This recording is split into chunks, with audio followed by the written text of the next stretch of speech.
We are ready to go. Can you hear me? Yes, yes. Testing 1, 2. Do I do it again? Yeah, you're good. All right. We are the 19th of February 2021. And I brought someone special with us today. Oh, hey. The man himself. The man himself. I've got that picture hung up in my office. I'm looking at the two monitors, my computer, and he's right there on the right-hand side, on my right-hand side.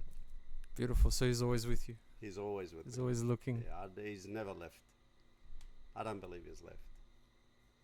I honestly do not believe he's left. He's here in our minds and in our hearts as well. Absolutely. Fuck, how long has it been since everything happened? It's been almost a month now, hasn't it? More? Yeah. I think 5 weeks, 6 weeks. Yeah. 14th or 15th of Jan. I'll never forget the morning that you called me and told me. That was one of the hardest days of my life. Max walks into our room at 1:30, and we're used to Max walking into our room after coming back, from a late night, and just tucking himself between us and talking about what he did that night, which is quite annoying. But he was asleep. He wasn't out that night, and he walks into our room at about 1:30, 2 o'clock, and the look on his face screamed out anger and sadness. And I was shocked because I didn't know what to tell him or what to ask him. So all I was doing all the talking with him, she goes, "Are you okay?" And he uttered the words of Idriss committed suicide. I honestly, it's probably the third time where my tongue felt like it was in a knot. I couldn't speak. The other two were my daughter and my dad's passings, and I just didn't know what to say. From that point, I did not sleep for a couple of days.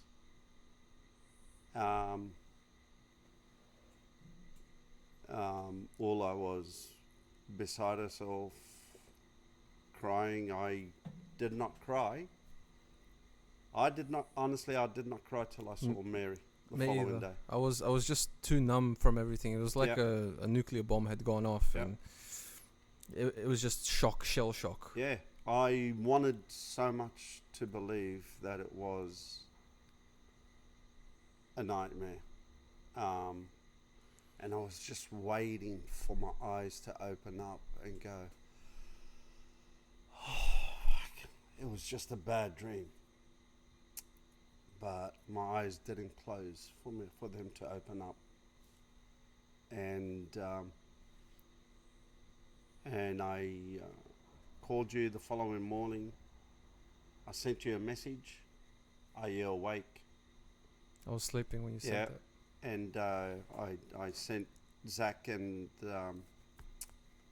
and Jake the same message, because I thought if you didn't hear it, you'd be upset with me for not sharing it. And that's you. The three of you were the first three people that I called or tried to call.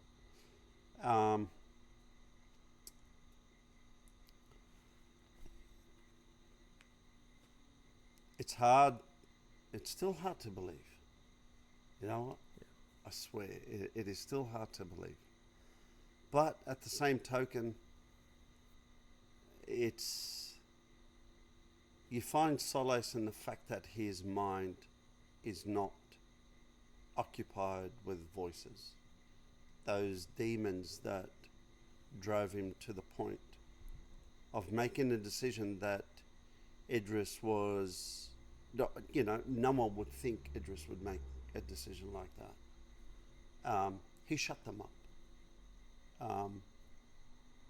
At the expense of, the despair of his family, his mother, God bless her, God love her. What an amazing woman. 2 sons. Yep. 2 sons gone before she. Yep. The father, the 2 brothers, amazing people.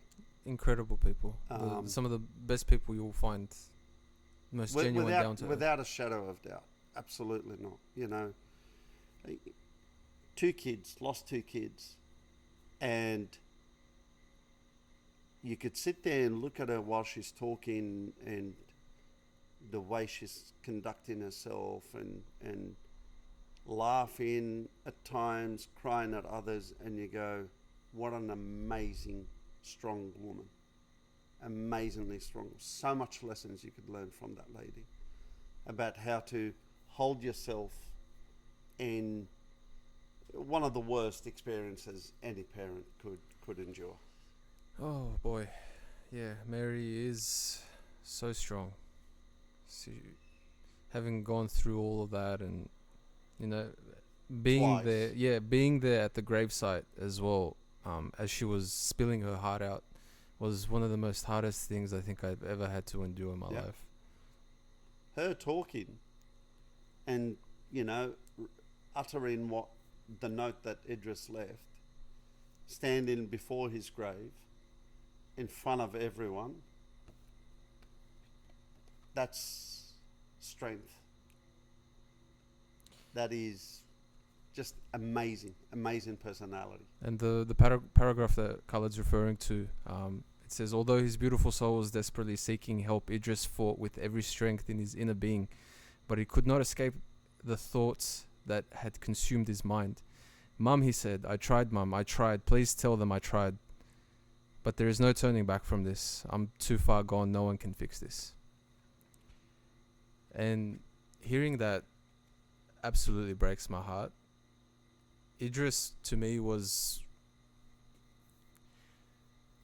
one of those friends that I could just call, go over to his house, and we'll talk the whole night. We'll just talk and talk and talk. And he was really struggling the last few months. You could tell something was wrong. He'd lost a lot of weight. He was only sleeping a couple of hours, if that, every night. And the voices as well. Like his mum said, it was like a demon had possessed him and was whispering in his ear to do very devilish things. Yep. But his spirit was larger than life. Oh yeah. And it couldn't be contained in a single body. So he had to share it with everyone, and the way to share it with everyone is to actually let your spirit detach itself from that human body, which him and I used to call a vessel in a very narrow space of time in the overall existence, sheer existence of the universe and humanity and so on. So that was his way of sharing himself around with people. There was a moment between Idriss and I. I shared it with Mary and Joey. But it was a moment that I asked him to not play it in one of the podcasts him and I did, because it was just a moment for Idriss and I.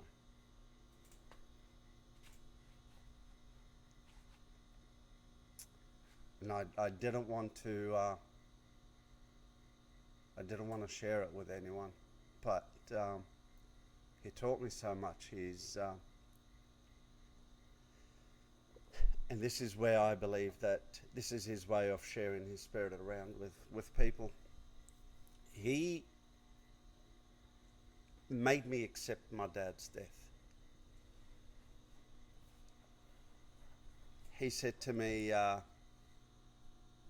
if your dad was still alive, would you be talking about him so much? And I said, probably not. And he said, when he died, do you feel he's with you every day?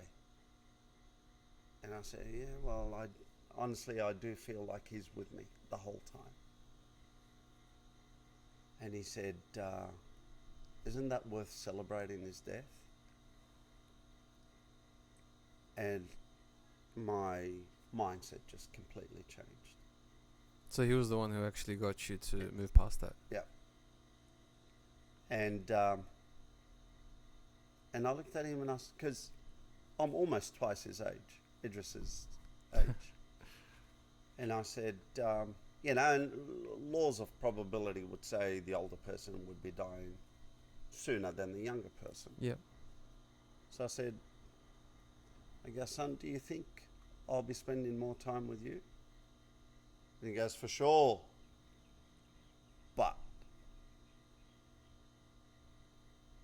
I may be spending more time with you.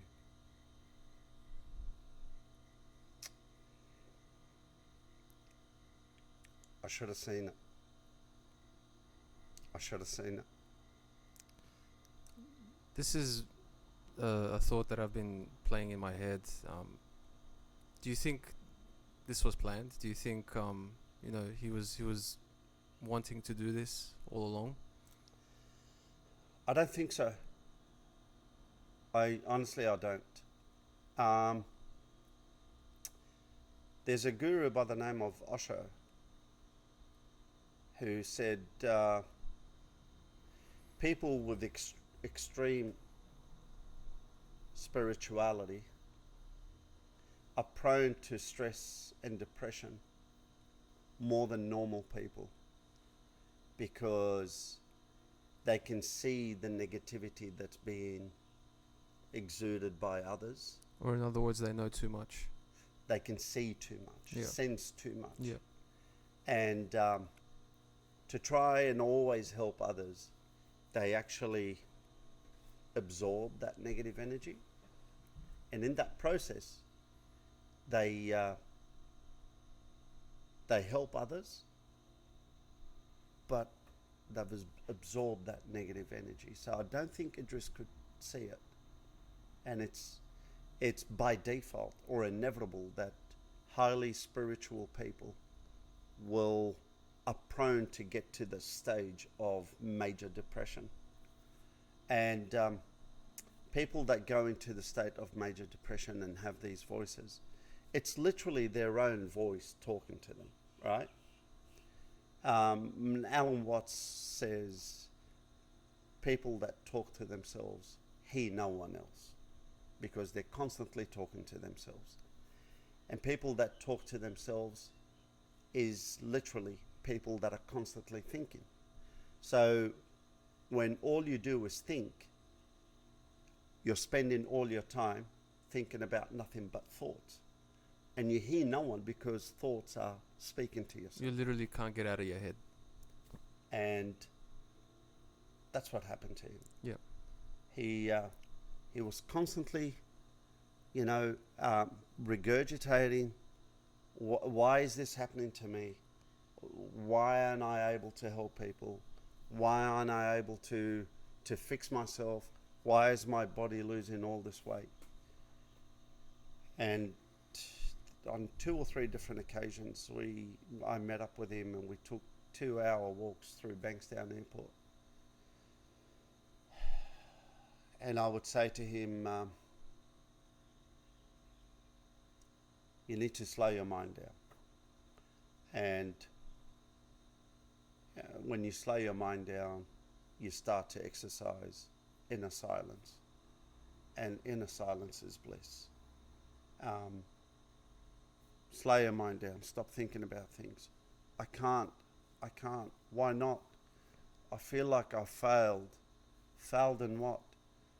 I was living a fake life, and now I realize who I am. And I say, well, are you upset with who you are? No. So why are you upset then? Celebrate the fact that you found yourself. I said, I envy you because I don't know if I am living the true me. I don't know if I am being the true me. You are telling me that you have found yourself. Celebrate that, dude. I can't. And he would squeeze on his jaws, and these gorgeous dimples used to show up. And at times I just felt like pinching his cheek and so just stop fucking showing me these dimples out of stress. Yeah. I want to see those dimples when you're laughing. Yeah. But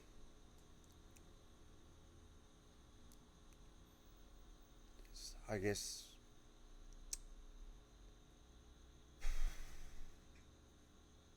It doesn't get easier. It never does. This stays with you forever, and yeah,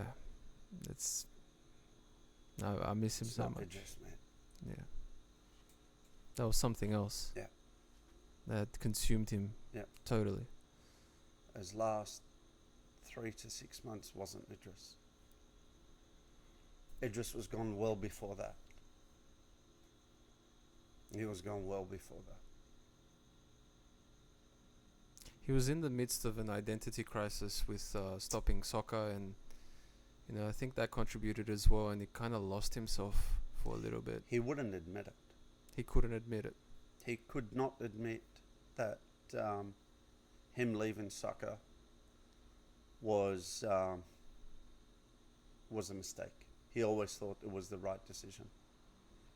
And he thought it was the right decision because it gave him more time to put himself amongst people and situations where there was a lot of negativity, where he thought he could come in and be the savior. His intentions were 100% pure, 100% innocent, and came from a source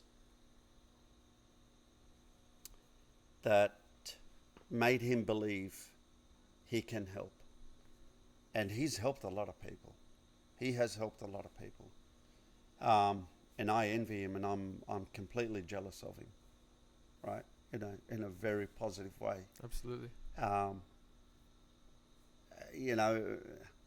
He always said he looks up to me, but I don't think he realizes how much I've looked up to him. But him leaving soccer thought that his call in life was to help people.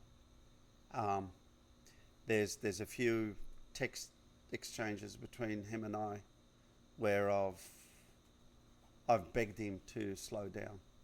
I've begged him to take a step back from certain situations, and I've said to him, just parachute yourself out of that connection because it's consuming you. And my exact words to him was, it's killing you. And I said, get yourself out of that frame of mind. Move away from these people. But he was larger than life. He honestly thought he had the solution. And he did. But circumstances with the other party or parties didn't accept what Idriss did. I didn't know he had a problem until it was maybe about 2 months from the day, and I just couldn't see past that smile. He had such a beautiful smile, you wouldn't think that anything's wrong. And those are usually the people that do these type of things. Unfortunately, he could help everyone. He just couldn't help himself. He couldn't help himself. And he couldn't accept help from anyone because he went way beyond the limit.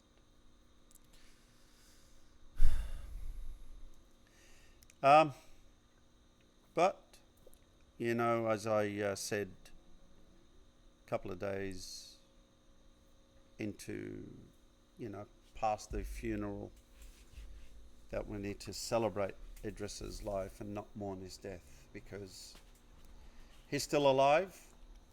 He's alive within each one of us. Absolutely. And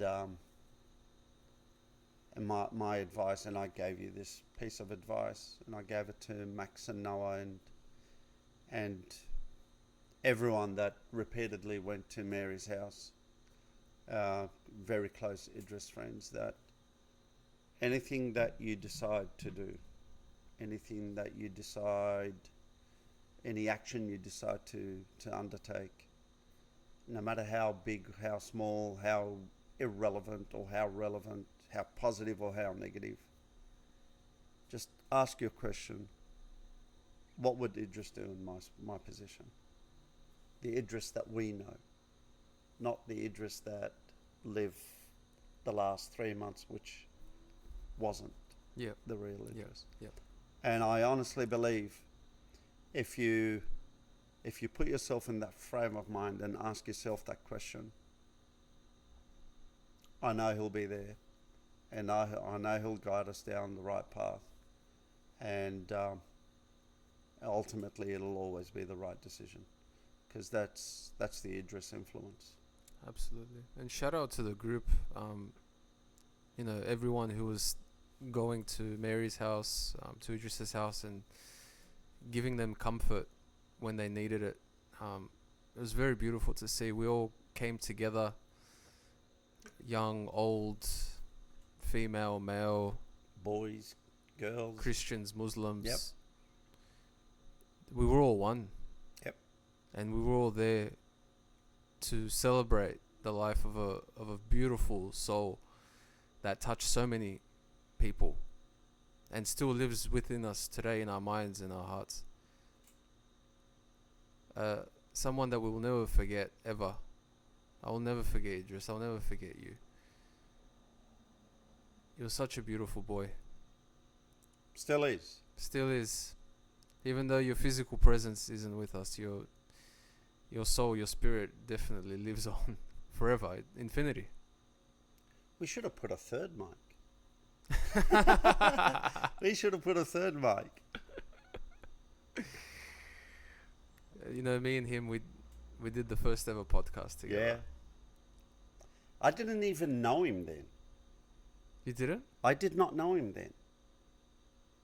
So I look at, you see, I was working in Muswellbrook, and that's when you guys did the podcast. The first one, yeah. And Max sends me the link to it, and he said, I want to introduce you to these two guys. He goes, they're really cool. And he said, I think you'll like them both. And I said, why would you say that? And he goes, they think like you. And I went, cool. And I watched that podcast. And in all honesty, I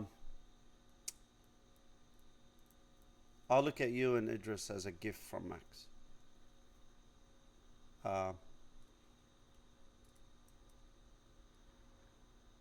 Yeah, a very precious gift, both of you.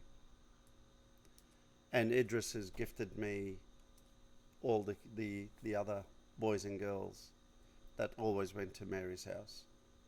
I look at every single one of you as a gift. But you and Idriss, completely different. Well, how so? I said this to Idriss. When I was your age, I never had the intelligence that you possess now. I never had the drive of wanting to help others.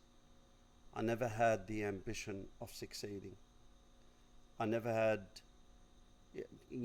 from a social perspective, I never had the positivity that you and Idriss emit. That's why you and him are precious to me, because I envy you. I'm 47, and I've only just started thinking like you guys. How could I not be appreciative of having you and Idriss in my life? Thank you. I appreciate that. Coming from you, those are, amazing words. And Idriss was a special boy. He knew too much for his own good. He was just very intelligent, very articulate, and so easy to talk to.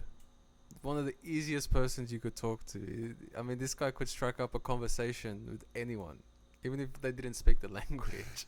They'd somehow find out how to communicate with each other through smiles and non-verbal communication. He was just that type of guy. Legendary status. Remember that photo I took of an empty picture frame within a picture out on site? Of course, I can't. And I sent it off to everyone to say, what do you actually see in this photo? You were on the ball. I have to say, you were on the ball. And you gave me the answer that's how I was seeing it. Yeah. Idriss gave me a response. I read it once, read it twice, read it third time, and I'm like, holy fuck. This dude's just opened up a new perspective to me. Just opened up a whole new perspective to me. And it was just an empty frame inside a photo. Yep. Not confined to the boundaries of the photo. And that, that taught me a lot of things. It taught me a lot of things.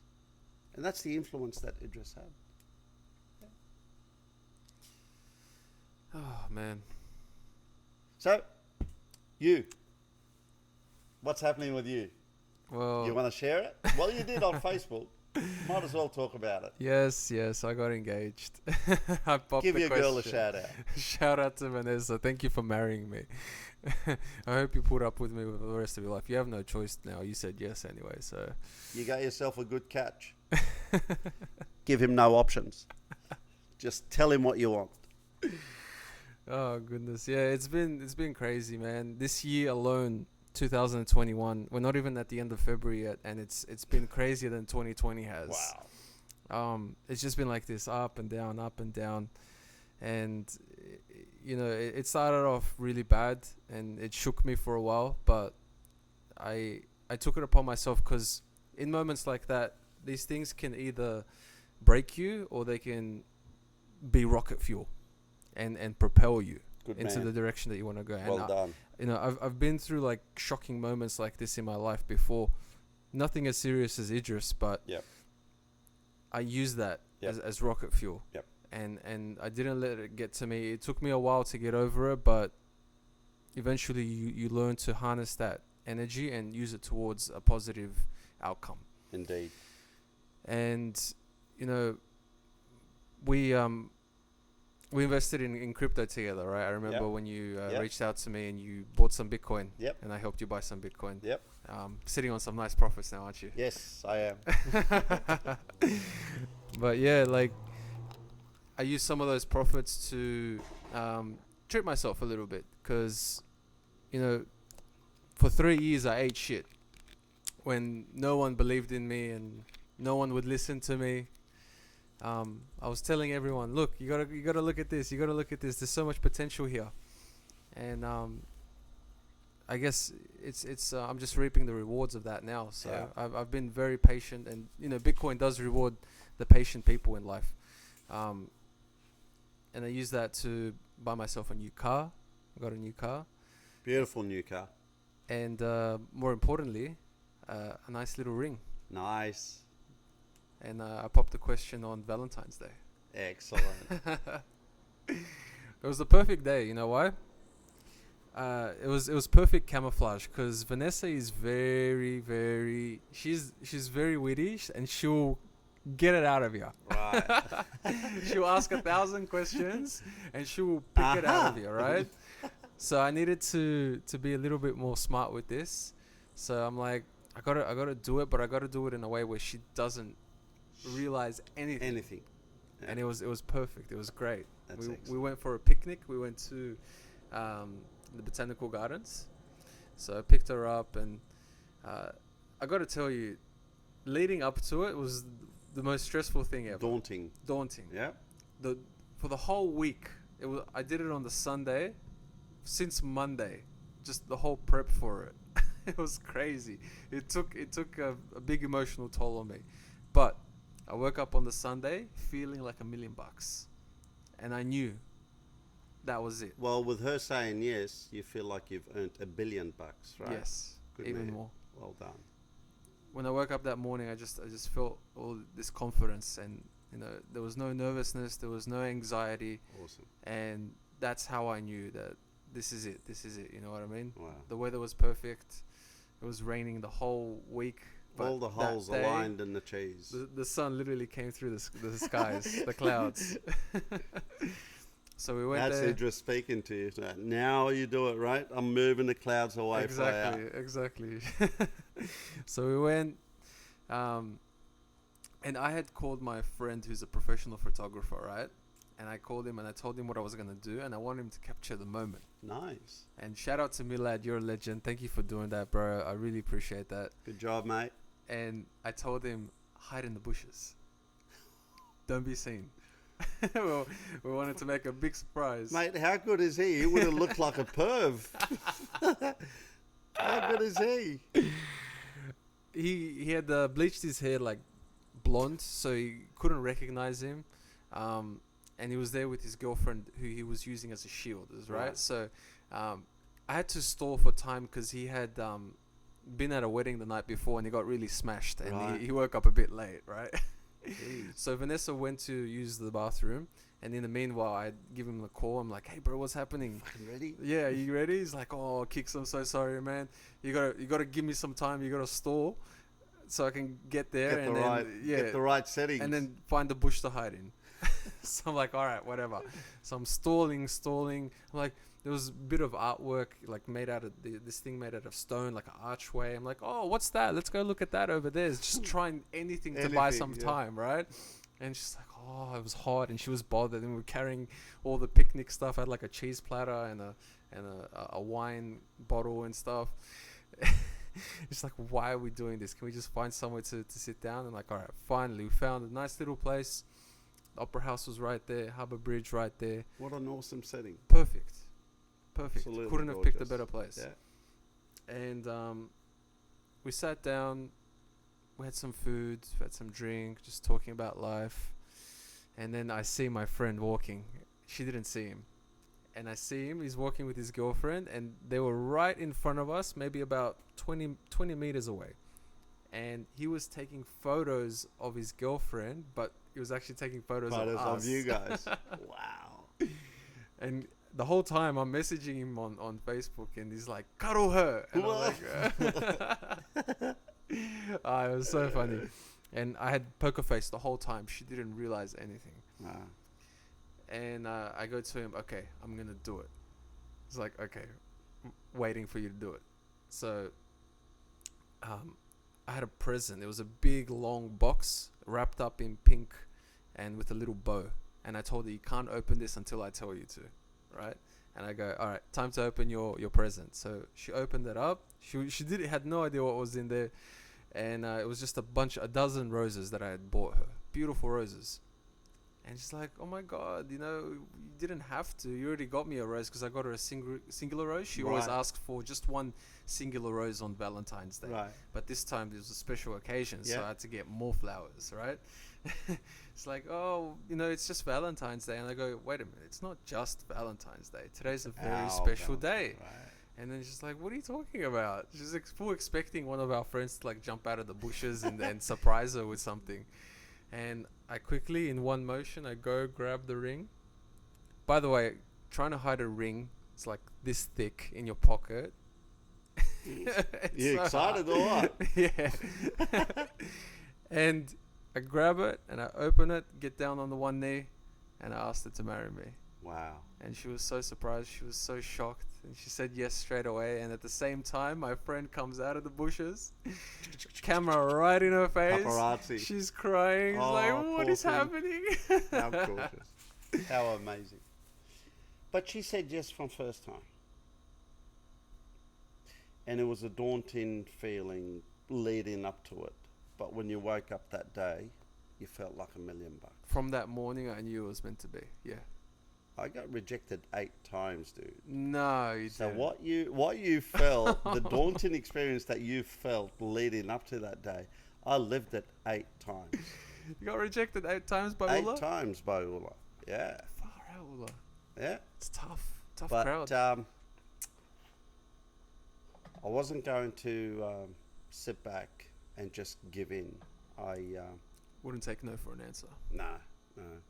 Yeah, and I always said to myself, okay, she said no, maybe because of that. All right, I'll fix that up. I'll go ask again. Right, she said no again. Why? All right, I'll fix that up now. And I reckon by the 8th time, I reached ultimate perfection.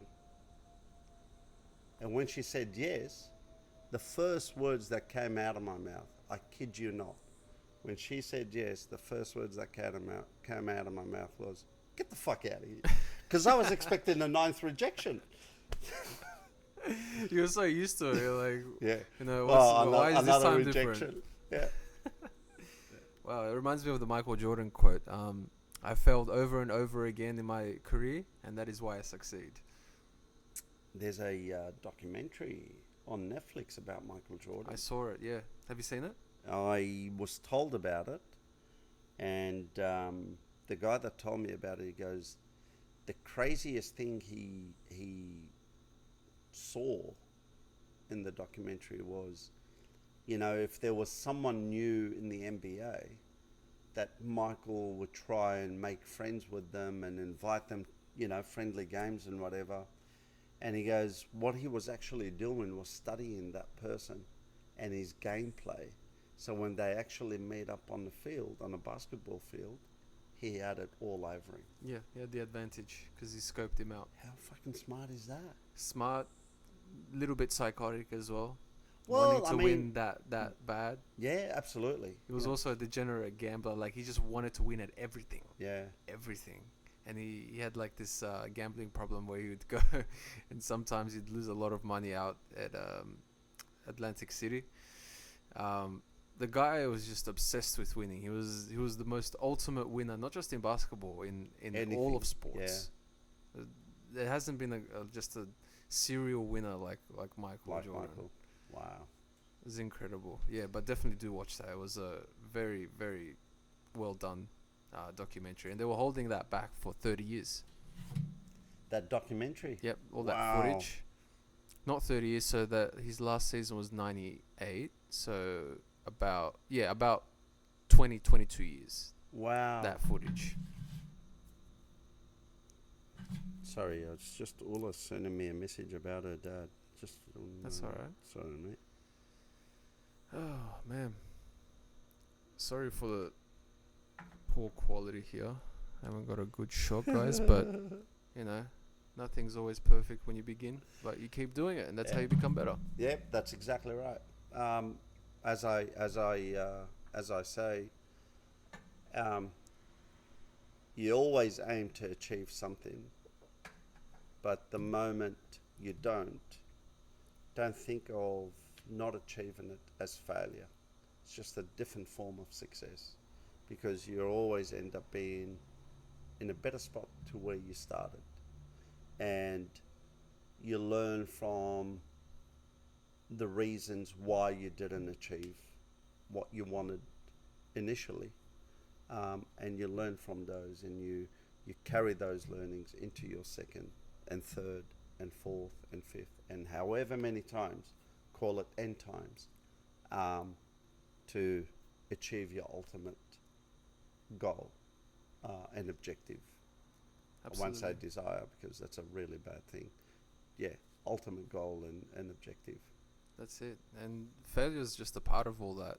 It's just normal. You know what I mean? I'm happy when I fail sometimes because then I get the opportunity to learn. To learn. That's exactly right. The Japanese culture is all based on when they make a mistake, they celebrate the mistake because it's just one avenue that they know they will never venture through again. And Western culture's kind of the opposite. The You're just like, opposite. you're shamed. Oh, And yeah. exactly. Yeah. Look at you, you know, useless. Loser. You suck. Hey, speaking of your car and buying the new car, congratulations, by the way. Thank you. And you actually talked me into buying Bitcoin. I've never been into stock market or shares or anything like that. I always invested my money in bricks and mortar, as they say. Old school. Pretty much. But yes, you did talk me into it, and I know I've told you I appreciate what you've done, but for the record, I really fucking appreciate what you've done. And ladies and gentlemen, this fella here, if you ever want advice on shares and stock market and Bitcoin and whatever it is that's bound to be successful, you listen to this man. He's a super intelligent gentleman. Okay, first of all, I'm not a financial advisor. Let me just put that on the record. I don't. That's a disclaimer. You made me lose $1 million. I tell people what I do. Yeah. Because if people know what I do, they can then choose if they want to learn more. And I'm always happy to talk to people about this sort of stuff because, you know, the whole podcast is formulated on 3 things: health, wealth, and spirituality.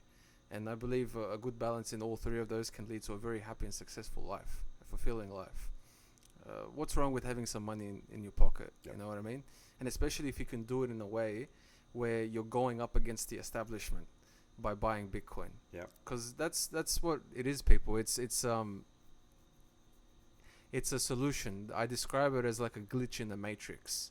It's this technology, this digital money that's borderless, decentralized. No one controls it. It's neutral.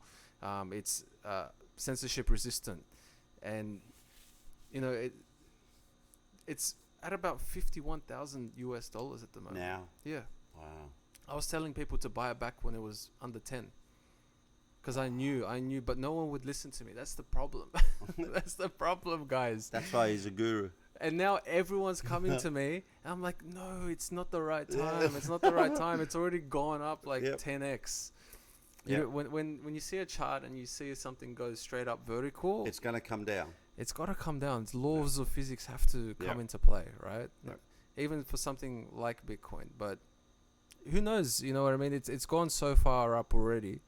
And I thought it was going to go back down. I wanted it to go back down just so I could buy back cheaper. But then Elon Musk goes and buys $1.5 billion and puts it on Tesla's balance sheet. Let me ask you, they've never said when he actually invested that 1.5 billion.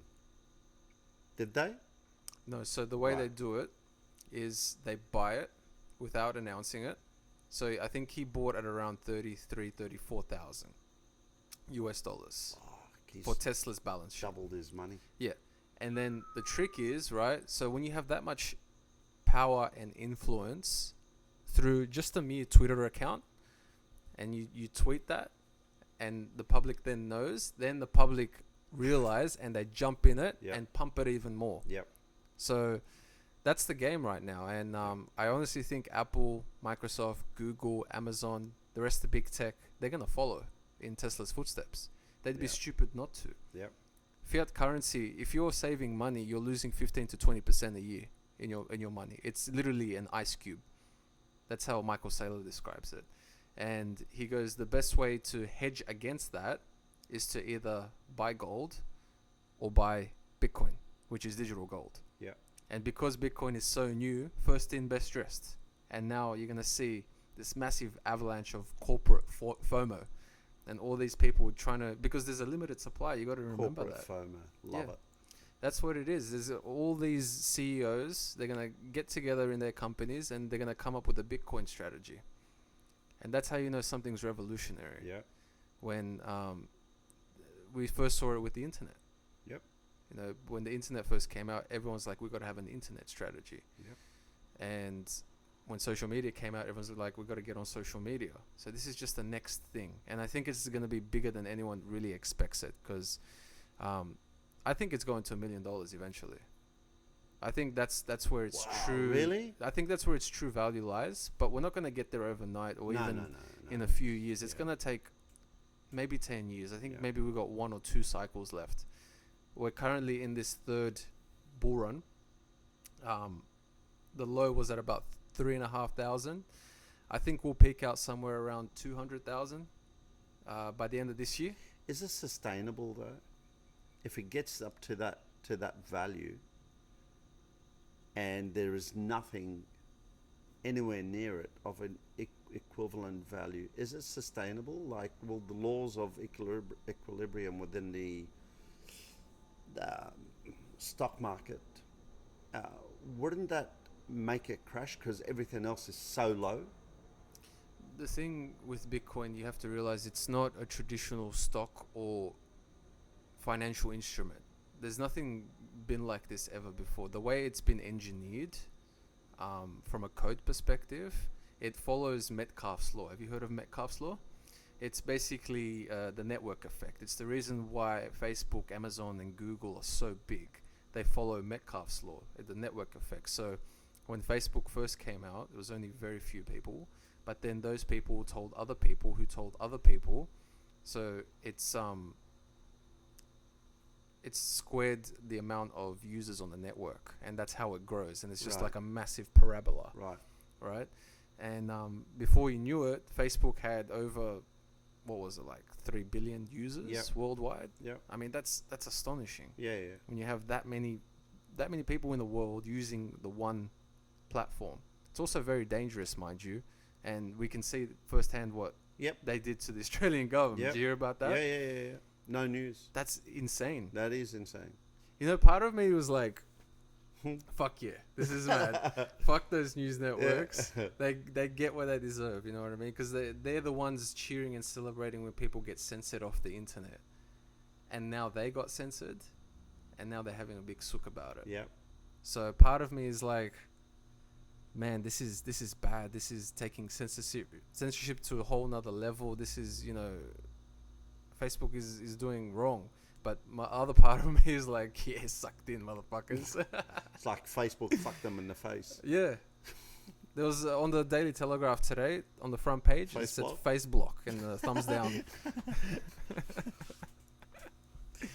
But on the subject of buying your car and how excited you are about it, this reminds me of when Idriss bought his Mazda. The Mazda, yeah. He actually made me cry. He got me in tears after he left at how excited he was to buy such a simple car, and how appreciative he was of how the universe and its law worked into him buying that car. And you know, he was reminiscing on the events leading to why he was able to purchase that car. You know, like if I remember correctly, the owner had a son who parked his car behind the Mazda, and the owner had flown down to Melbourne and took his car keys with him.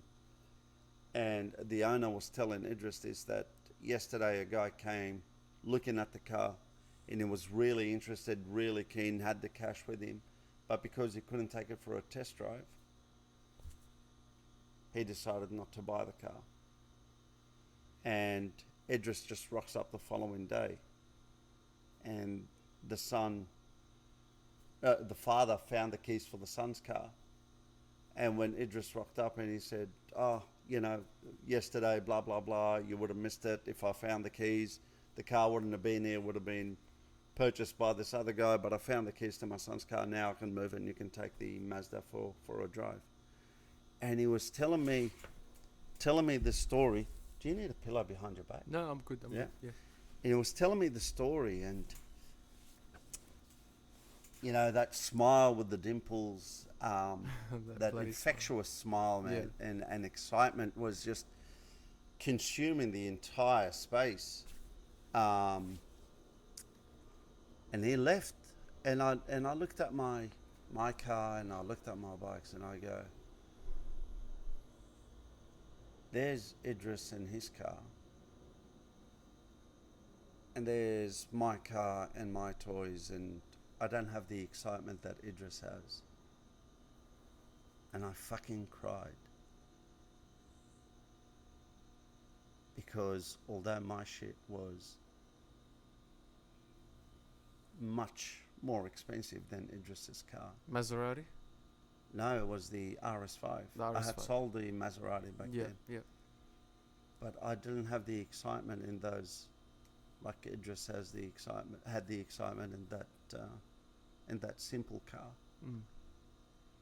And that made me more attached to his car than my car and bikes. Just purely out of that experience. Yeah. So I could actually see how excited you were when you walked out of that car, and you know, like, this is the I-30N line. Oh, Khaled, fucking brilliant. Let me tell you what, man. My old car, that was the first car that I've ever had. And thank you to both my parents, my mom and my dad. We went Harvey's at the time. And we got that right after I graduated high school, right? Lovely car. I was so happy to have a car. You know, it was a Holden Barina, 2010 model. Wasn't anything fancy, but electric blue. Yes, but it got me to from A to B, and I was grateful for that. Yeah. You know what I mean? But obviously, over time, gets old. You know, the aircon was busted, so I would be going to the beach in 40-degree temperatures. You know, trying to cool myself down by putting the windows down, and then you know, if we're standing still, there's no airflow, and it's just I would be sweating, and it would be like a sauna in there. No one wanted to ride with me because they knew the aircon was busted. So that was my ticket to ride with the boys in their aircon car. So it had a leak. There was once right after the bushfires last year. Yeah. Do you remember when there was like 3 days straight of just torrential rainfall? Yeah. My car was outside, and it was like 3 inches of water where the pedals were. Wow. On the driver's side. It was a swamp in my car. Shrek was living there. And not only that, the wipers were so busted as well. I had just neglected the car so much that every time it would rain, it would not wipe anything, and it was just smudging the windscreen. I had to do that. Your wipe in the I had to windows. do that sometimes, because I got my long arms so I can reach. So let me tell you, getting this car has been so liberating and so amazing. I've fallen in love with it as well. And let me tell you, Khaled, I got a cracker deal. But when I got it on day one, the engine light went on. What? The engine light went on. Service? Something was wrong with the turbo. Right. So I had driven it for like 2-3 days, and I noticed when I put my foot down, it wouldn't change gears. Like, it would get stuck at second or third gear, and it would just keep revving up, and it wouldn't change gears. And that's when the engine light would come on.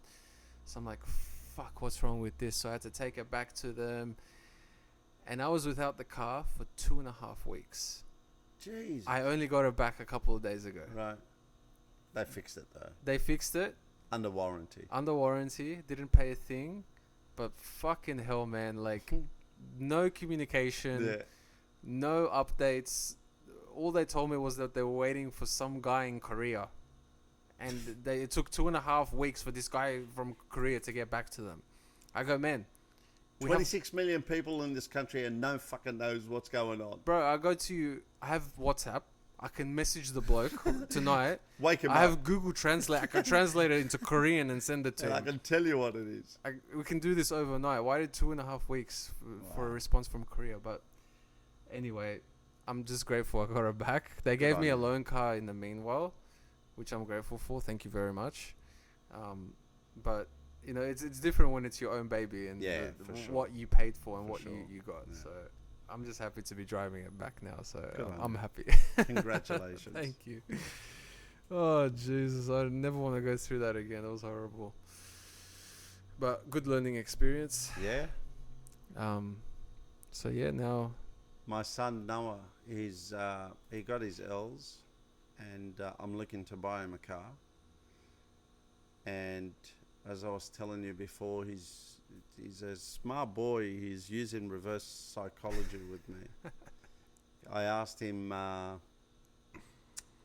what sort of car do you want? And he goes, Dad, I'm happy with anything you buy me, just as long as it takes me from home to soccer and brings me back home from soccer. very humble response. I think he's a shifty little shit. Because now I'm looking at these cheap cars and I'm like, oh, he's so humble, he's so modest, he's so good. No, I'll get him something slightly more expensive. And then you look at something more expensive. Yeah, I can think he can do with something a little bit better than that. So the price is slowly creeping up. The models are slowly getting to the better top end. And you go and ask him now, what sort of car? Dad, anything. How about a Fiat 500? I'm more than happy with that. And Max goes, do you want to get picked on? Do you want to be bullied? So you're saying he planted the seed of He planted this? the seed Yeah. of making Dad feel guilty about buying me not such a good car, and he'll buy me something better. Because if he asked for a Merc straight off the bat, you would have been like, who's this bloke? Yeah, exactly. Who's this bloke? This is his first guy who wants a Merc. That's all right. No problem. I'll buy you a Merc. You're not eating in the house anymore. Right. Go get your own food. Start paying boarding. Pay board. Oh, goodness. Noah's a good kid. He deserves to drive something nice. He looked up to Idriss as well. He said to me when the news came, he goes, he didn't have his jersey. He's playing for Bankstown City Lions. They didn't give out their jerseys yet. And he goes, I really want to get the number 12 on my jersey. I said, try, you get it, you get it. You don't, the number on the jersey is insignificant. But having the number etched in your head and your heart, that's where the true value of it lies. Unfortunately, he didn't get 31, but the team on their first trial match, they wore black bands for Idriss, and they gave Idriss a 1 minute silence around the centre circle on the soccer field. So Where was this? at Jensen Okay. Park. Yeah. Yeah. Wow. Because I know he played for the majority of his time at Rockdale. Yeah. So in the soccer environment or space, any kid that goes through a family or friend bereavement, someone close to them, if they put a black band, the team puts a black band, the referees themselves, they don't ask questions.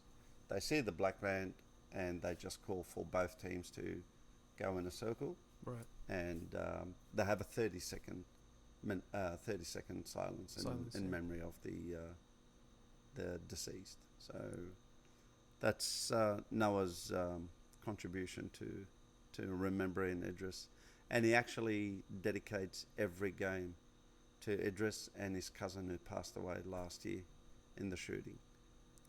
He goes in with the mentality that this is for Omar and Idriss.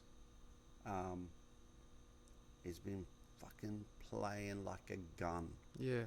Like a gun. He's been burning Mate, that rocket fuel. Honestly, Idriss would be really impressed. Really, really impressed. I was talking to Jake about it, and he goes, "That's excellent. Good on him." Shout out to Jake. Love you, bro. Yeah, love you, mate. You're a beautiful kid. Absolutely gorgeous. I haven't met anyone in that group that I can't say isn't a genuine, modest, decent human being. The boys and the girls, absolutely loving in every sense. No matter tats or not, and when I say tats, I'm talking about Richie. Richie. Shout out to Richie. Shout out Richie. The clown of the group. Love that boy. To Bobby, the guy who found God and speaks of nothing other than sharing love with everyone. He's got this amazing smile on his face that just makes you want to just go up to him and just say, "Can I get a hug, dude? I really want to share that love and joy that you're emitting." Bobby's ahead of his time. Bobby, I love you, Bobby, man. If you're listening to this, you're the best. I met Bobby last year. Idriss introduced me to Bobby, and I've never met someone who's so just a natural for going outside and adventure. He's a natural adventurer. That's what he is. He loves to travel to all these places, remote waterfall. He's been everywhere. Right. If you look at his Instagram stories, it's just him going everywhere, And he has a tattoo here on his wrist, and it says "What a life." Wow. And he lives by that every single day. Wow. Amazing boy.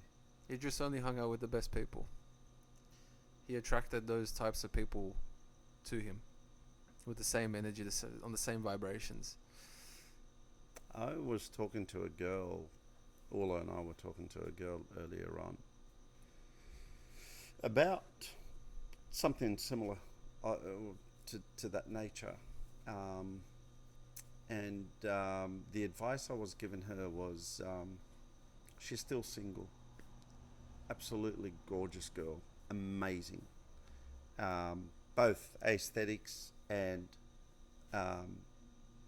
personality-wise. And it's surprising that she's still single. And I said to her, I think the only reason why you're still single is because you do not step outside of your comfort zone. And I said, and I quoted, I think it was Marcus Aurelius. He said, spending more time outside your comfort zone broadens your comfort zone. And it's so true. And I said, when you step outside of your comfort zone, you showcase yourself. And because you emit love, care, kindness, and natural essence, you would automatically attract those sort of people. And so you will find that Mr. Right coming knocking on your door and saying, where the fuck have you been? Yeah. Where have you been hiding? I've been looking for you, but I couldn't find you. Exactly. And I know she took my advice on, following a few things that happened through the course of the day. But that's exactly right. Idriss was that sort of kid where he exuded positivity. He exuded happiness, joy. That infectious smile just attracted anyone of a similar nature to him. Go back to what I was saying before, that every single one of these kids is just fucking phenomenal. They're all beautiful inside and out. Yep. Even if they do have a lot of tats. Richie. Yeah, all right, you're beautiful, Richie. Yeah. We love you, bro. Just kidding. But yeah, going back to what you said about the comfort zone, and it's so true. Yep. It's so true. It's I hate the comfort zone. I consciously try to push myself out of my comfort zone, because that's the area where you grow. That's the area where you learn. Well, no matter how much you push yourself out, you can never not be within your comfort zone, because when you step outside of the boundaries of your comfort zone, that's your new boundary for your comfort zone. You get what I mean? Exactly. Because you familiarize yourself with that environment and you go, oh, this is not too bad. What was I afraid of? Yeah. This is great. You know, I use my example of me living in Chinchilla. First couple of weeks, it was hell. But you know what? I'm up there. It's 5 hours west of Brisbane. I'm up there in what I was told before I got there, redneck area. I'm up there with my family down in Sydney, and yeah, there's a good reason why I'm up there, because I want to put a big dent in my mortgage. And I went, if I'm going to make it here and stay here, I need to step outside of my comfort zone. So I started dressing up like the local people. R.M. Williams shoes, the hat, the Akubra hat, the belt buckle and all. I looked like an Arabian cowboy. Did you become a white supremacist as well? No, no. But within a few weeks, I was known by first name. What they call you? Khaled. Khaled. Yeah, Beautiful. Khaled. Before it was like, who the fuck is that? Do you have a beard? Yeah, longer than now. Oh, no. And I didn't have long hair. I had a shaved head. Oh, wow. So, and it was closer to, like, it was only a few years after September 11. So it was the worst time for an Arab-looking Muslim, right, to be living in an area flagged as redneck area. Oh, goodness Right? gracious. But Talk about out of your comfort zone. yeah, but guess what? I lived for years up there, and the entire Chinchilla became my new comfort zone. Beautiful. So you never step out of it, because you always broaden it, and that boundary increases. As soon as you step over that boundary, you've set a new boundary, because you familiarize yourself with the unknown. Yeah. Because that's what it is. Your comfort zone is what you know, and you're not exploring the unknown. And as soon as you step out, you explore the unknown, and you go, fucking, this isn't too bad. This is beautiful. Yeah. You know, Can get used to these are this. the people that I can mix and mingle with. And to that girl that we were talking to, good luck with everything, because you fucking deserve it. Yeah. You know, you're a beautiful, amazing girl. You've stepped outside, and now there's a new comfort zone for you. So the essence that you emit is the same essence that would be reciprocated by others, and that's where you'll find your loved one. And you know, piece of advice to those that are still single: if you're not finding the right person for you, maybe you're not looking in the right places. So get it outside of your comfort zone, broaden your comfort zone by stepping outside of your limited space, and you might find Mr. Right or Mrs. Right. I always find when... That's why I pushed you to do what you did, because a blind man could see what a precious stone you have of a person, a rarity in your life. Why would you try and not do something to not lose her? And Yeah. you stepped outside of your comfort zone because you thought, oh yeah, you know, we're together forever. Yeah, that may be true. But now there is that commitment, and that knowing you and how much of a gentleman you are, you will ensure that this would work. So now you know there is no chance of losing that person. And I know your smile, you've always had a beautiful smile, but now it's just more vibrant. Yeah, and you were one of the people that really helped me open my eyes and understand the situation that I was in. And you're like, why haven't you done it already? What's Yeah, wrong with you? Like, yeah, are you normal? yeah, yeah, You kind of gave me that little kick up the bum yeah. that I needed. So, thank you for that. No problem. It's, You can pay me later, Vanessa. and going back to the partner thing, I think people who try so hard to look for Mr. Right or Mrs. Right, they fail to see that you don't find them, they find you. Mm-hmm. Finding a lifelong partner, you have to attract them to you. It's something that you attract through your personality, through your words, through your essence, through your spirit. If you keep looking for that person, you're gonna have a hard time. And this is coming from experience as well. And when you least know it, They'll rock up. they'll rock up. And you'll know that, you know what, this is Yep. this is the it. one. This is This is it. the one. So that's little advice for someone who's just recently got engaged.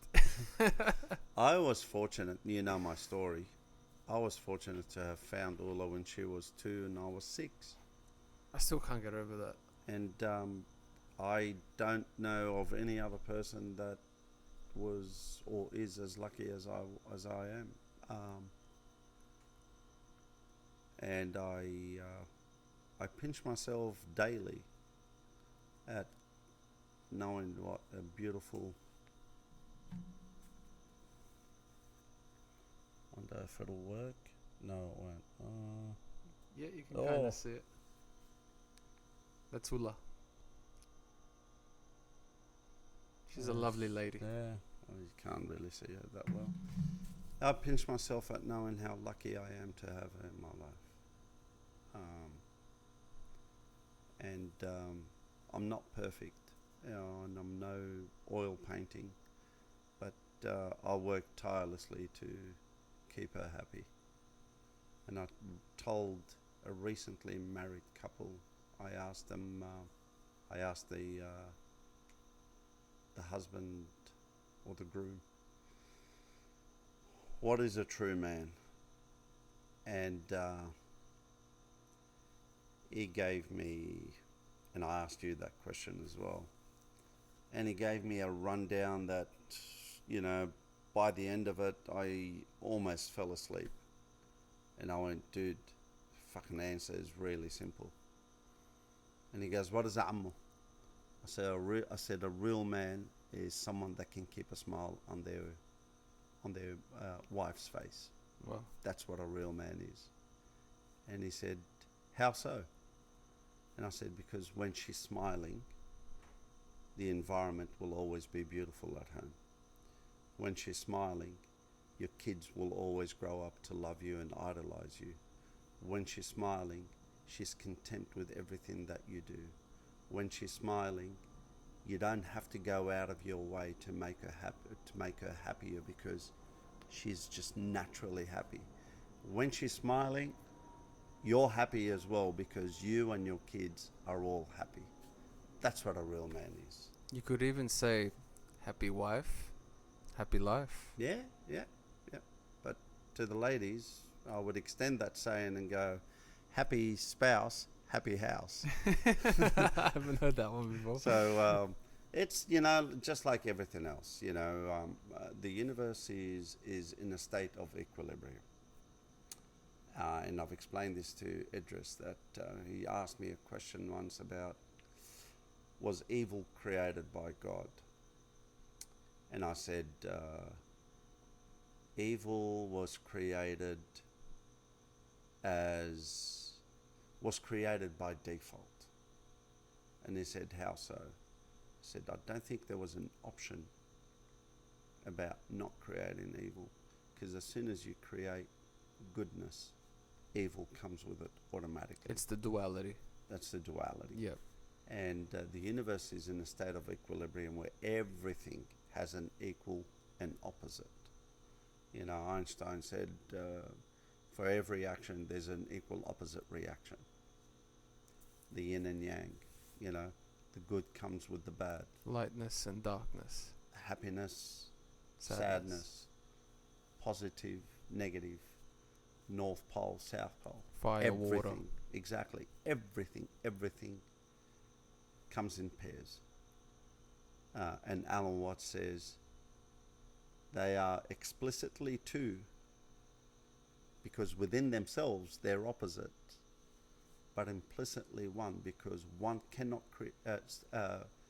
exist without the other. So when a man ensures that the wife is happy and smiling, it's a two-way road, right? One hand can't clap. It takes two opposite hands to make a clap, and that's, you know, another duality thing. So it's just as responsible from the woman or for the woman to make sure that the husband is happy as well, because if the husband's happy, then the husband will drive to keep a smile on the wife's face. So everything is two ways. Yeah, and it feeds off each other. Yeah, absolutely. Yeah, absolutely. I love the way you put it. It's so true. Because I don't know, some people think might be half, 50-50, but it's not. No, it's 100. 100. Absolutely, 100. And if you don't put 100, she won't put 100. If she doesn't put 100, you won't put 100, because that's the state of equilibrium. You know, Idriss was telling me once, he was asking me about, you know, but there's some people that are good and they have more good than bad. And I said, the equilibrium to that is another person having more bad than good. And he said, so if I was to reduce my level of goodness, that increases my level of badness within me. I said, that may not be the case. What would happen is that if you decrease your level of goodness, then someone's level of goodness would increase, and that reduces their level of evilness, and may increase your level of evilness. I said, equilibrium may not be within a single body.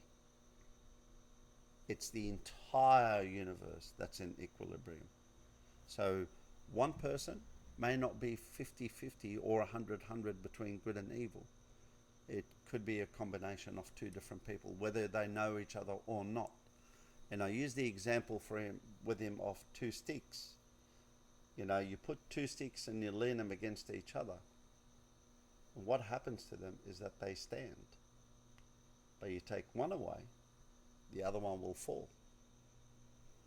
And I said, as an engineer, I can make a big stick stand using a small stick.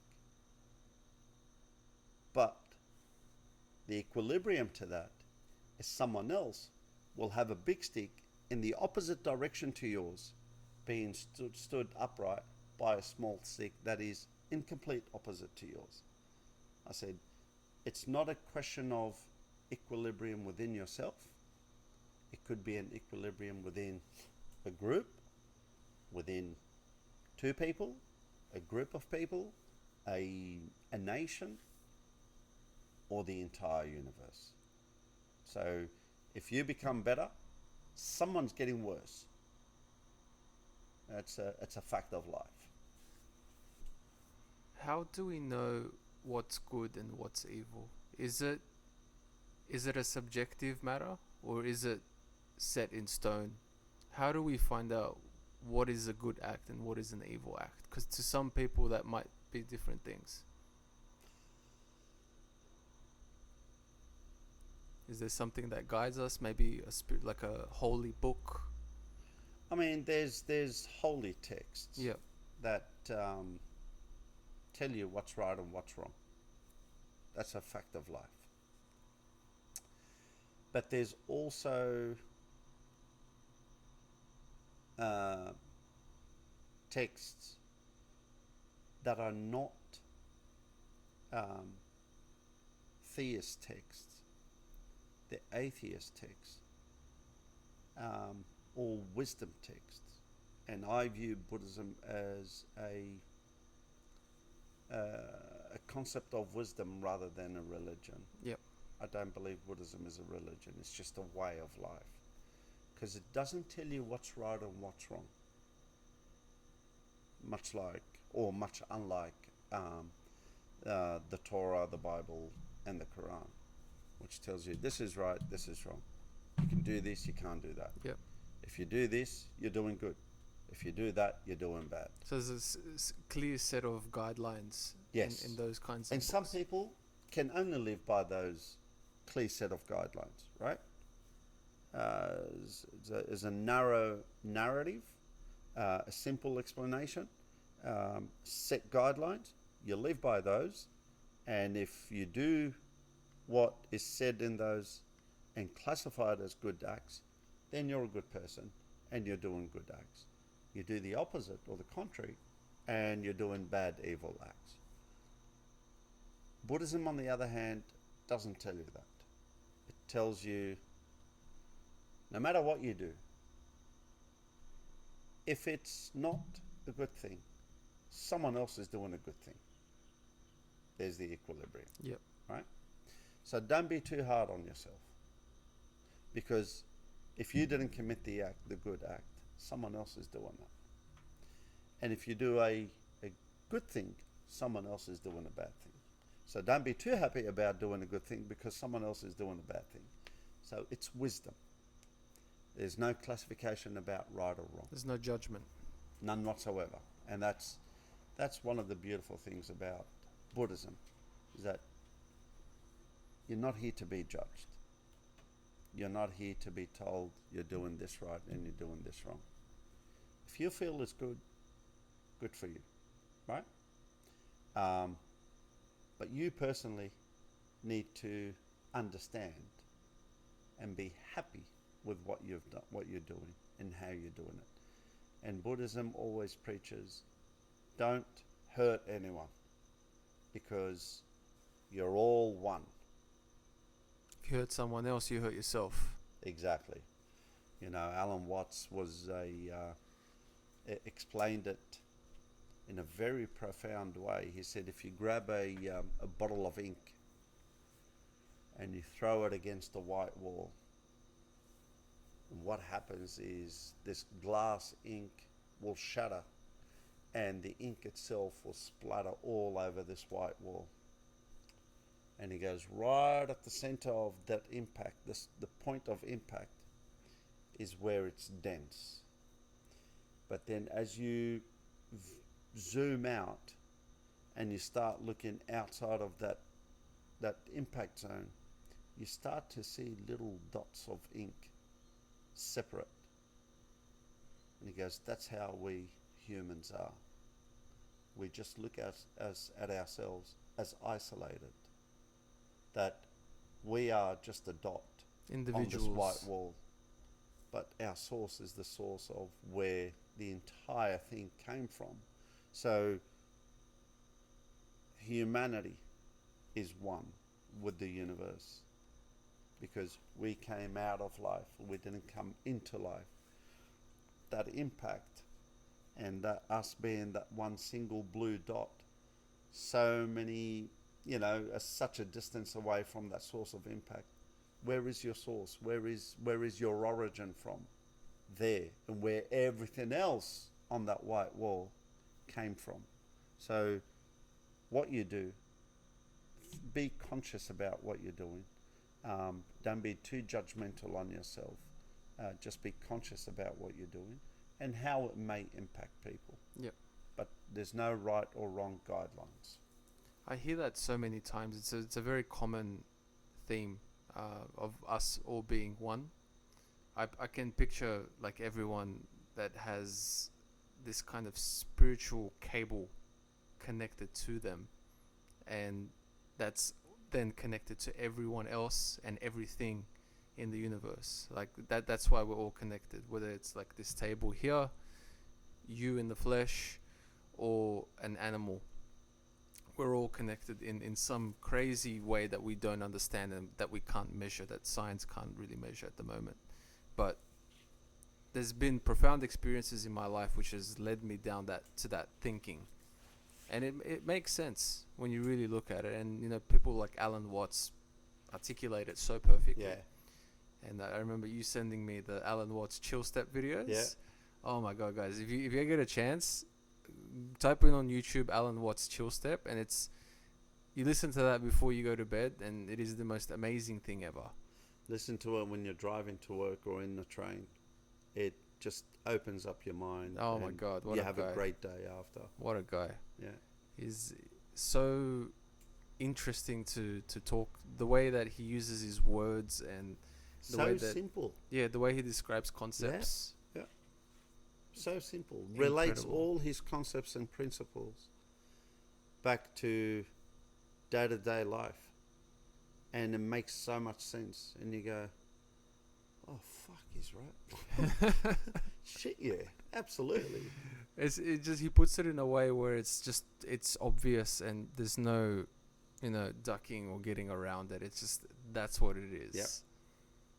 Yep. And he uses those everyday experiences to kind of like mold it in a way where you would understand it. Yeah. Yeah. So answering your question about whether right or wrong is subjective, and you know, it depends on the lens that you're looking at it. You know, through what lens? From a theist lens, yep, the guidelines are pretty clear. From an atheist lens, I don't think there are any guidelines from an atheist perspective. It's just, you know, there's right and there's wrong, but no guidelines to judge that because there's no scripture to help you make that judgment. From a wisdom perspective, you're doing wrong, don't worry about it. Someone else is doing right. That's the state of equilibrium.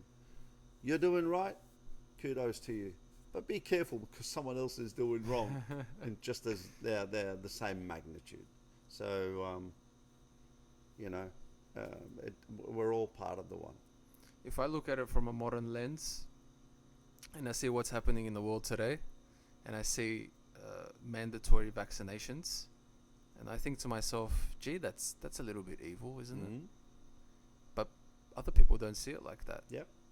So that's where the perspective comes into it. Yep. But what would I know? I'm just a dirty conspiracy theorist anyway.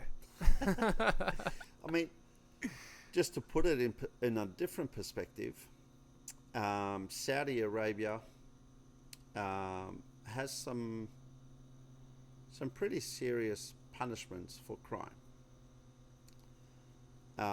For example, if you're still in your court, and provided you have the right number of witnesses that testify against you, you lose the hand that you used to steal with. So they cut the hand off. They cut the hand off. Jesus. Now in Western culture, wow, how dare they cut the people's hand off, right? How barbaric. Fucking capital punishment is still exercised in the US. Would you rather get killed by a lethal injection or lose a hand? Depends on the crime. It depends on the crime. But nevertheless, you could be doing 25 years for stealing something or lose a hand and then walk free. Now, to me, how I see the amputation of a hand as acceptable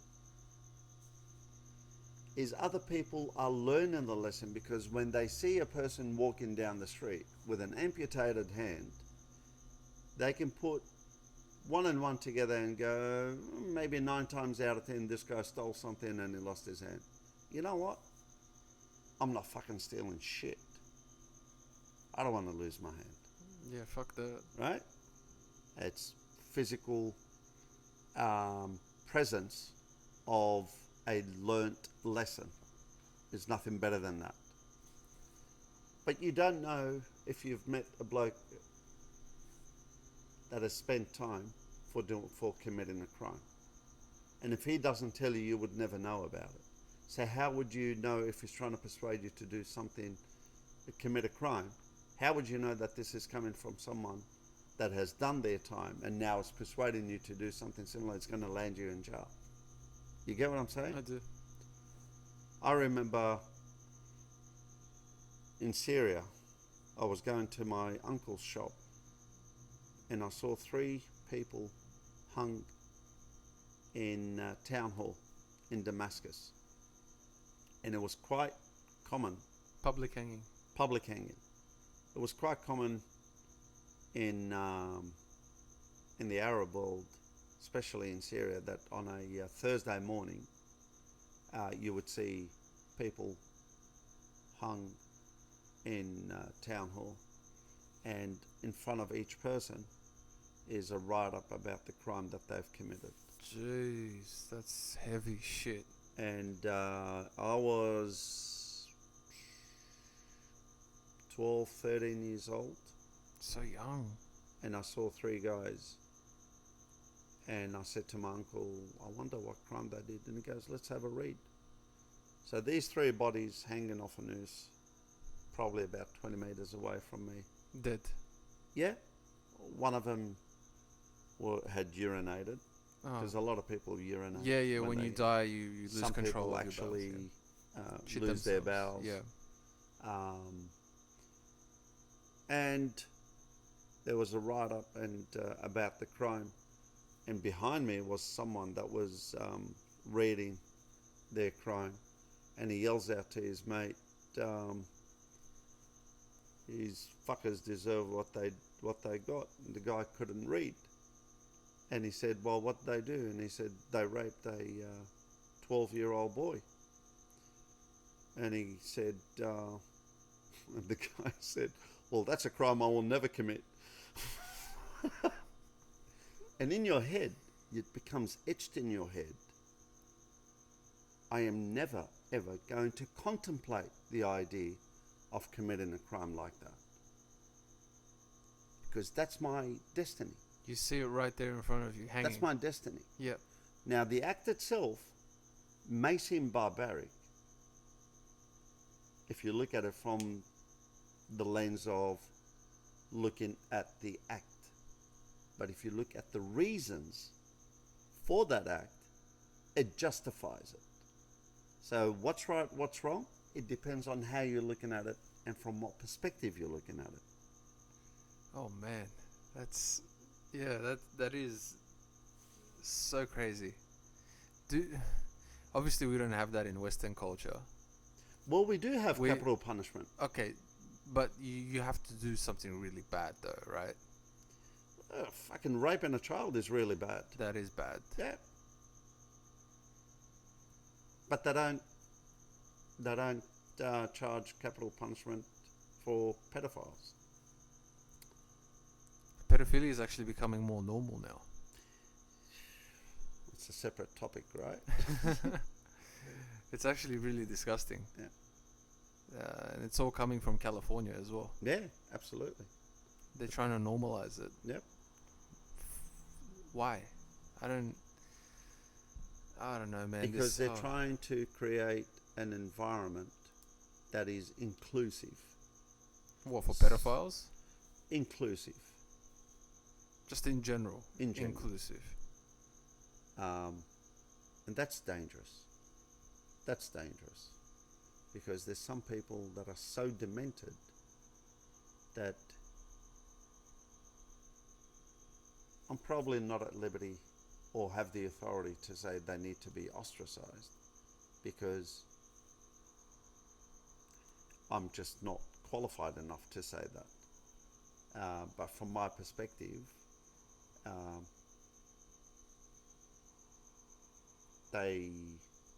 once you're caught, you need to be taken care of in the same way as Town Hall in Damascus, so that this dangerous concept of pedophilia could be eradicated. Yeah, it's I don't know. Like sometimes I think to myself, and I look at the bigger picture, and I look at where we are today compared to where we were. Maybe like 50, 100 years ago, and it just seems to me like the people who are pulling the strings, the people in power, the people who get to control the narrative, they're trying to fuck us up in some perverted, demented, subconscious way where we don't realize it, but they're slowly kind of like drip feeding us insanity. Yep. And they're executing these psychological operations, and they're almost kind of like gaslighting people. They're poking the stick at them to see what riles them up, what gets them angry. And you can see it, like, especially the last 2 years with the whole COVID stuff, and the CDC recommending people wear 2-3 masks, and saying that we're actually wearing a mask is actually better for your immune system. That's what I saw today. And it's ridiculous. And the anal swabs in China as well, have you heard about that? No. They go, yeah, we're going to start doing anal swabs to detect for COVID because they're more accurate.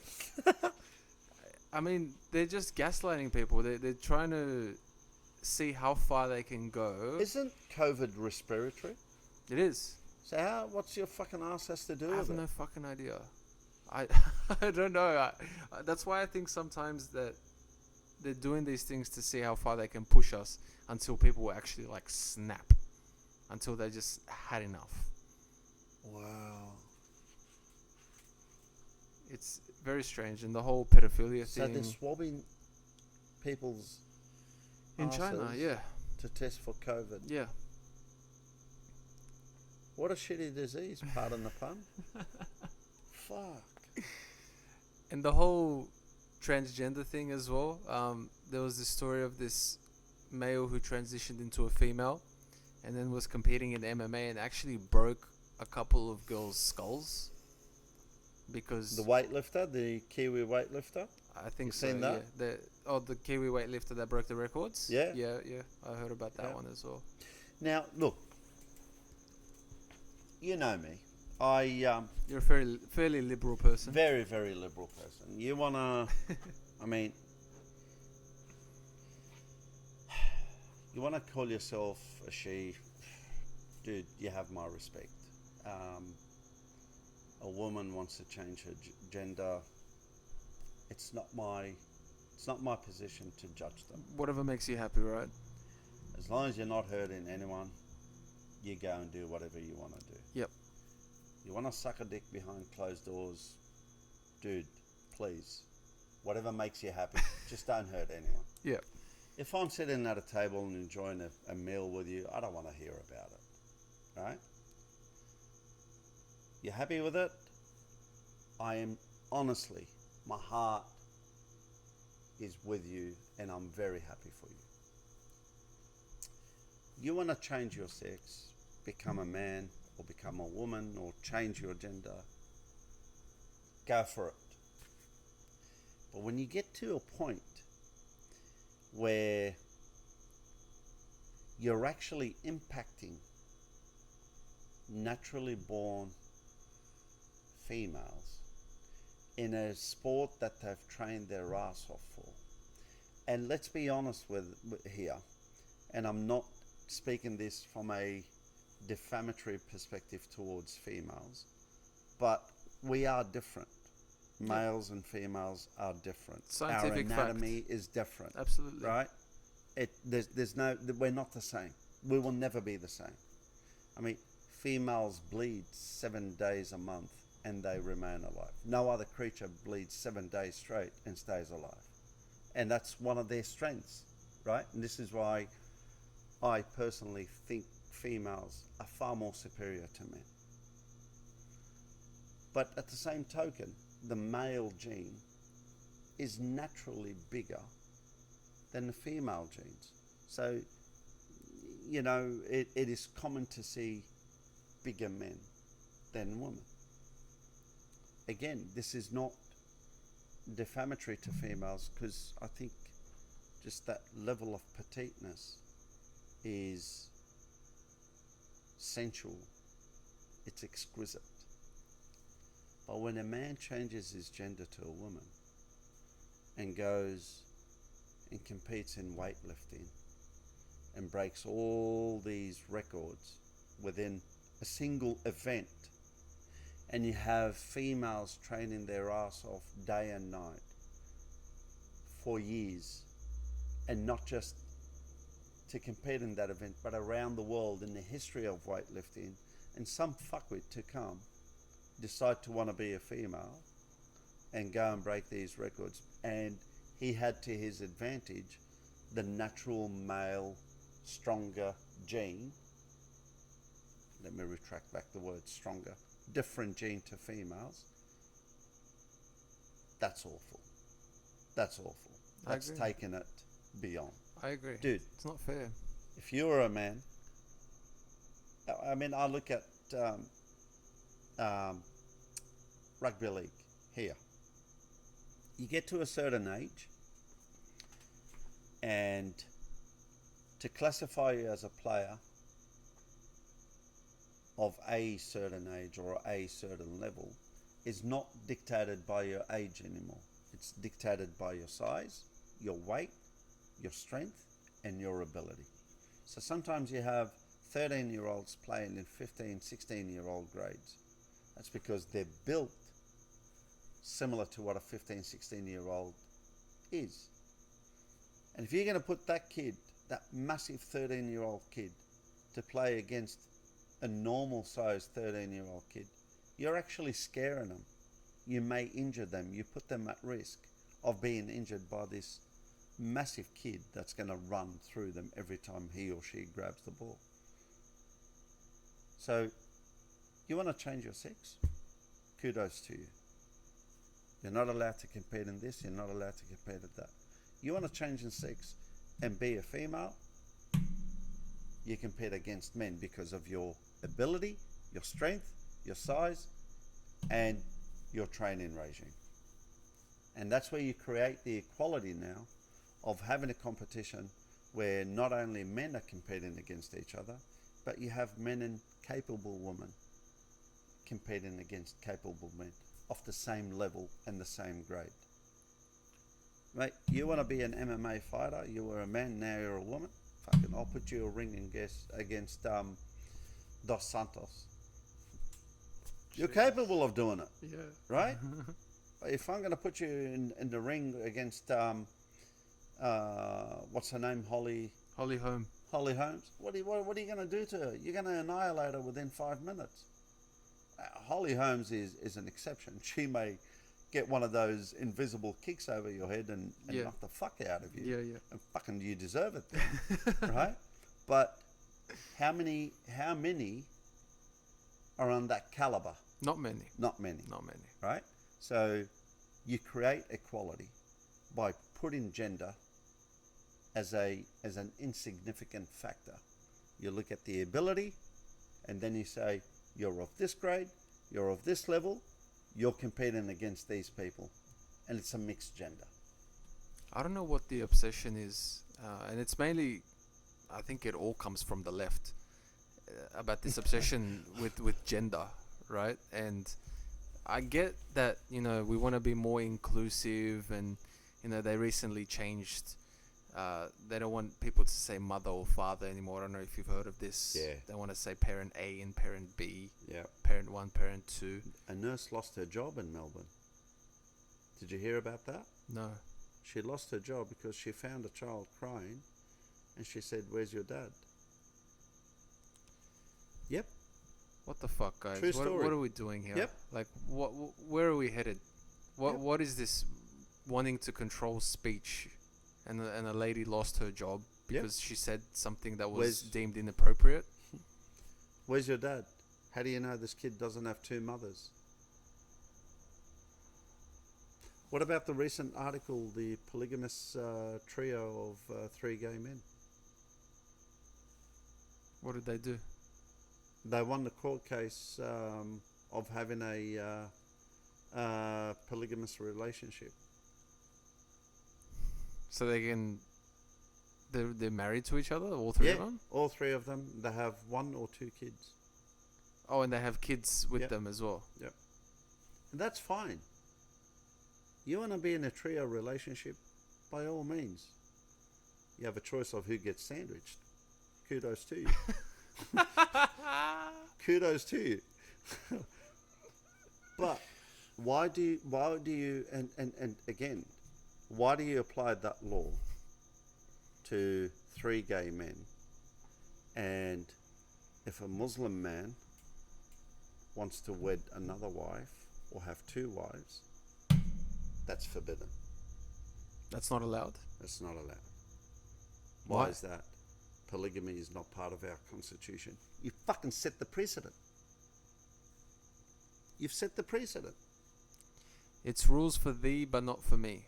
Yep. It's selected. If you're in a certain group, you get more opportunities than others in the name of equality. Whoever is driving this agenda of equality with homosexuals is actually harming homosexuality. You think It's so? harming homosexuals because it's allowing people to say, why is it okay for them and not for us? They are creating that division between heterosexuals, homosexuals, bisexuals, transgender. I won't say. Just the fact that they flag them as LGBTIQ. Why the fuck do you give that brand to people? Normal people do. They are people. Just what they do behind closed doors is no one's fucking business. They group them all together so they can have more power and influence. Yeah. And they deliberately segregate them from the rest of the people around the world, the heterosexuals, by flagging them as LGBTIQ. And they say these people are oppressed. Yeah, right. All you're doing is creating more division between the two. If you pay no significance, no attention to their sexuality, and you treat them as equal as any other person within a society, well, that's what they want. That's the agenda, right? That's what the people want. It's the divide and conquer agenda. Yeah. There's all these radical changes that are going on in the world right now, and instead of us focusing on that, we're going to focus on the differences between us, and we're going to put a magnifying glass over that and make it so much bigger than it is already, just so we have a distraction in play, so that the plebs can fight amongst themselves while the rich get richer and the powerful get more powerful. Yeah. I wish more people could see that. I think slowly, more people are realizing. People are waking up. People are waking up to it. Even people within the within that community are actually waking up and saying, these guys are harming us. They're not causing us any good. They're being not used as tools. Exactly. In a right? in a We stupid are game being of chess. harmed because it's creating more hate and resentment towards them. When as I said to you before and to Idriss, that if you look at the differences between the Abrahamic faiths, Judaism, Christianity and Islam, and you learn the differences,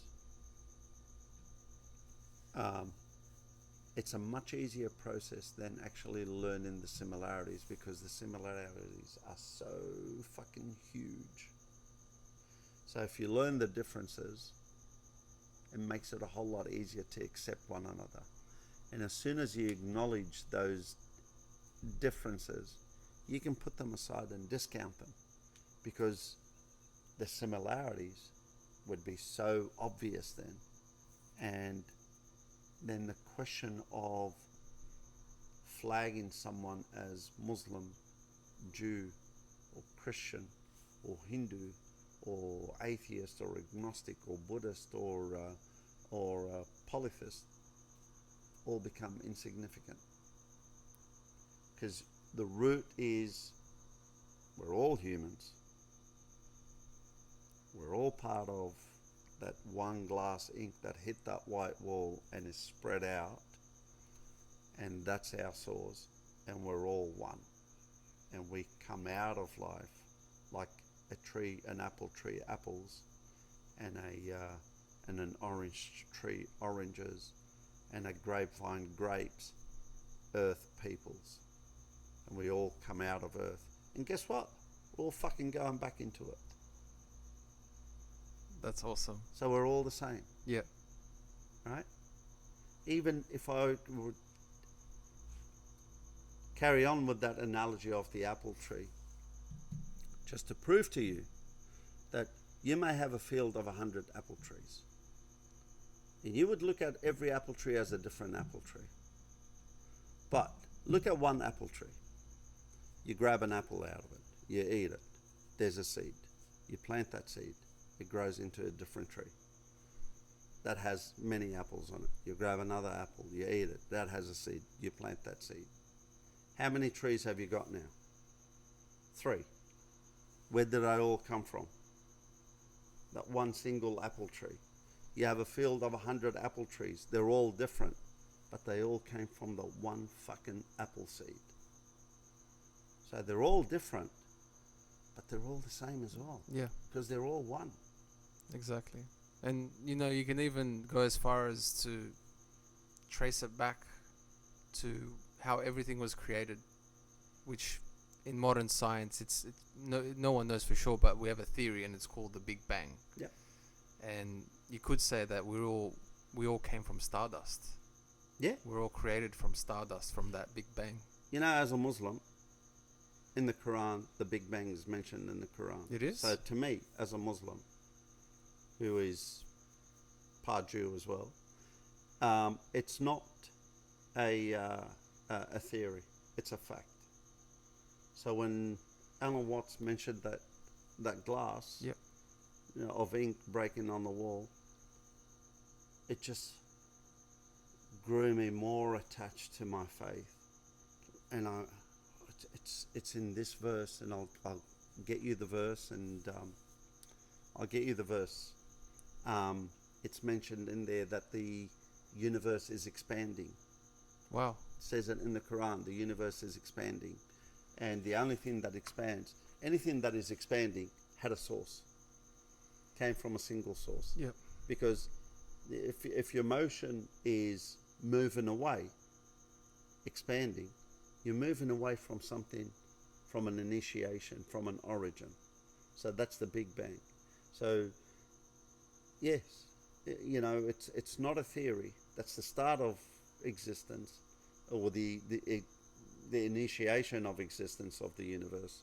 We're all stardust, and I've always said this in many of the things that I've written, that the moment you start to believe that you are the sheer essence of existence itself, and that you are the reason why the universe exists, the more you start to realize how powerful you are and how controlling you are. And if I came from the universe, and this guy came from the universe, and Vanessa came from the universe, and Idriss came from the universe, and I came from the universe, what does that make us? The same. Like all the apples on a single tree. We're all part of the universe. We're all the same. You am I is a mirror image of I am you. They would rather focus on the things that make us different and divide us than what you're talking about. That's right. So the fact that the guy is homosexual and I'm heterosexual, I couldn't give a fuck. He's a human, I'm a human. We all come from the universe. Stop using his homosexuality against me, because all that's doing is making me resent the guy. And I'm not talking about me personally, but that's the general consensus around the world, that the people that are driving this agenda oh, poor LGBTQ. There's nothing fucking poor about them. Just let them live their life and let them live a normal, equal life to the rest of us. They have a parade Because every year. we're all part of the same. Yeah. So why is it okay for these three to have a polygamous relationship, and yet if a bloke wants to marry two wives, it just so happens to be a Muslim, is not allowed? Yet Utah allows polygamy. The Mormons. The Mormons, right? Polygamy is permitted in within the Mormon church. Okay, just because they're not Muslim, they're demonized. They're not demonized. But a Muslim man wants to have a polygamous relationship. Holy fuck! Look at that, religious belief, and these people are just filthy, dirty, and can't keep their dicks between their legs. Radicals. They class you as a radical. Yeah. Oh man, how long have we been going for? Almost 2 hours. That's crazy. What's the time? 10:50. Do you want to talk about anything else before we wrap it up? Just want to say, I told you this before. Don't go down the avenue of certain people. You have a major responsibility on your hands now. You have an amazing person in your life. Now, you've always had her in your life, but now it's a lifetime commitment. And as someone that's been married for 26 years and has thrived and worked really hard to keep my wife happy, life is going to serve you some really curved balls. Just know how you stand in, know what racket's in your hand to serve it back at it, right? And you make sure you do the right thing by that person, because by default, that person will be doing the right thing by you. There we have it. Love you, son. Thank you, Amo. No problem. My pleasure. See you guys. Thanks for tuning in.